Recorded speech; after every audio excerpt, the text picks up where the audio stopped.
Hutan tropis adalah rumah yang paling nyaman bagi hewan ini. Langkahnya yang perkasa, tubuhnya pun gagah. Layaklah kalau dia disebut sebagai raja.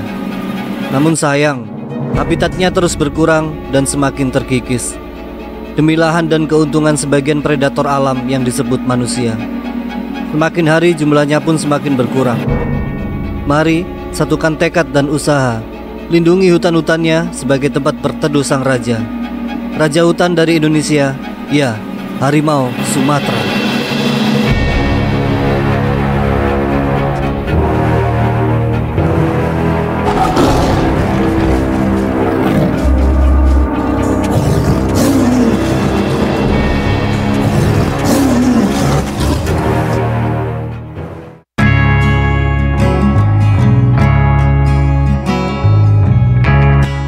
Harimau adalah salah satu karnivora besar dan paling ikonik di dunia. Kucing besar yang sangatlah cantik. Secara alami mereka menyebar luas di berbagai habitat di Asia dan hutan tropis hingga sabana dan hutan rawa. Harimau adalah kucing terbesar di dunia dan memiliki tubuh yang sangat kuat dan lincah. Hewan ini adalah salah satu hewan yang berkarismatik tinggi. Harimau memiliki gerakan yang anggun dan elegan. Dalam berburu dan berjalan di tengah hutan, mereka menampilkan keindahan alami yang memesona. Langkah mereka yang ringan dan lincah seperti seorang penari mencerminkan keindahan alam di dunia. Wajah harimau dengan mata tajam dan rahang yang kuat menampilkan ekspresi keanggunan dan keseriusan. Pandangan mata mereka dapat menyiratkan kemisteriusan, namun juga menunjukkan kebijaksanaan yang terdalam dari pemangsa yang bijak. Harimau adalah makhluk dengan kekuatan fisik yang menakjubkan. Cakar dan gigi mereka yang kuat membuat mereka predator puncak yang tak tertandingi di alam liar. Ketegasan kepemimpinan mereka sebagai Raja Rimba membuat mereka menjadi simbol kekuasaan yang memukau.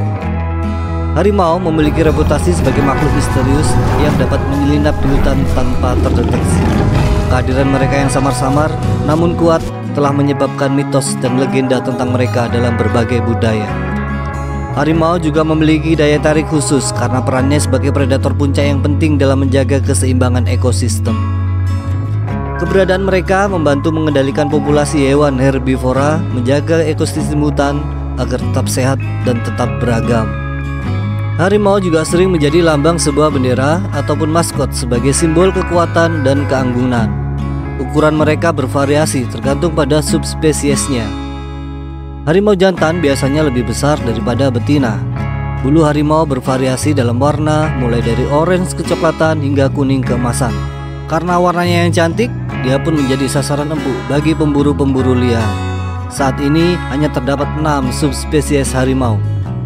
Harimau Bengal ditemukan di India, Bangladesh, Nepal, dan Bhutan.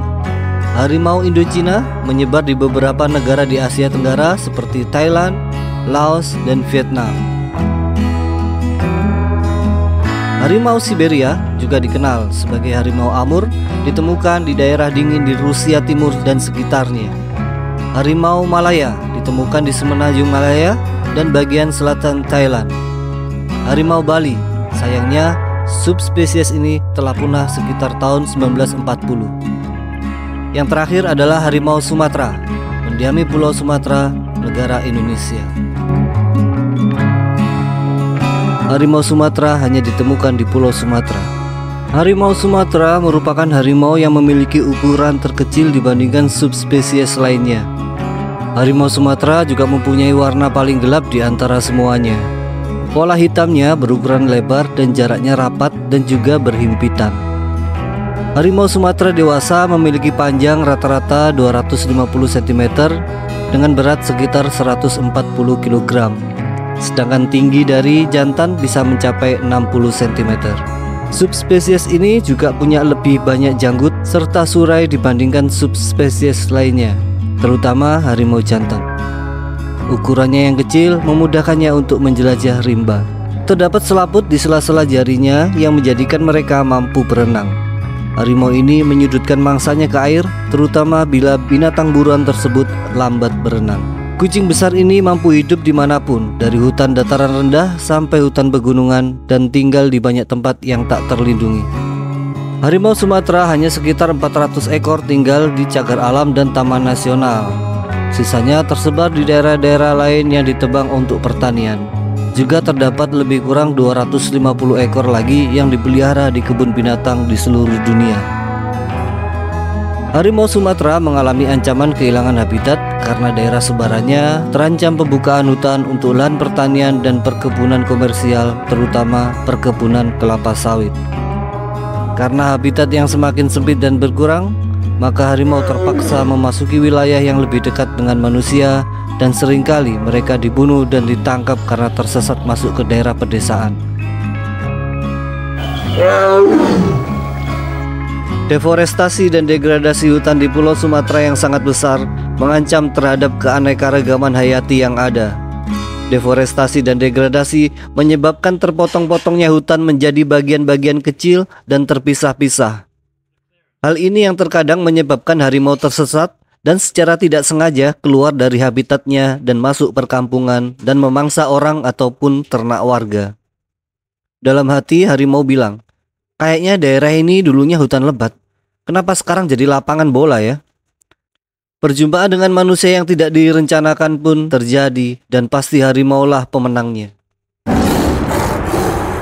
Walaupun menjadi pemenang, dia menyandang gelar baru sebagai buruan dengan alasan demi menjaga keamanan wilayah sekitar kawasan permukiman manusia. Tangkap dia, hidup atau mati. Kalau sudah begini, harimau selalu di posisi yang disalahkan. Padahal manusialah yang merampas habitatnya. Sang raja yang tertangkap pun hanya bisa pasrah menjadi tontonan warga layaknya pencuri jemuran. Terkadang harimau yang bernasib sial malah terkena jerat manusia. Karena jerat yang kuat, harimau yang berusaha melepaskan jeratan itu terluka tangannya hingga hampir putus. Karena dibiarkan begitu saja tanpa penyelamatan, akhirnya harimau ini pun mati kelaparan. Sekali lagi, harimau berada di posisi yang kalah dan sang raja hutan pun semakin mendekati kepunahan.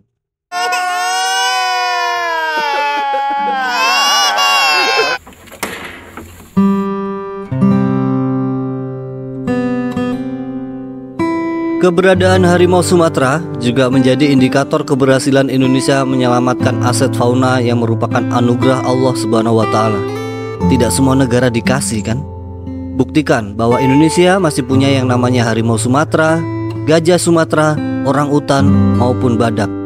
Coba kalian bayangkan kalau mereka semua punah dan kita sudah tidak bisa membicarakan mereka lagi. Dan yang jelas anak cucu kita hanya bisa melihatnya dari gambar ataupun foto tanpa bisa mempelajarinya secara utuh. Marilah kita sebagai masyarakat Indonesia haruslah bisa hidup berdampingan dengan satwa liar. Jangan sampai kita terjebak dalam fenomena hutan kosong, hutan tanpa satwa liar. Pada dasarnya, hutan tanpa satwa liar tidak pantas lagi disebut hutan.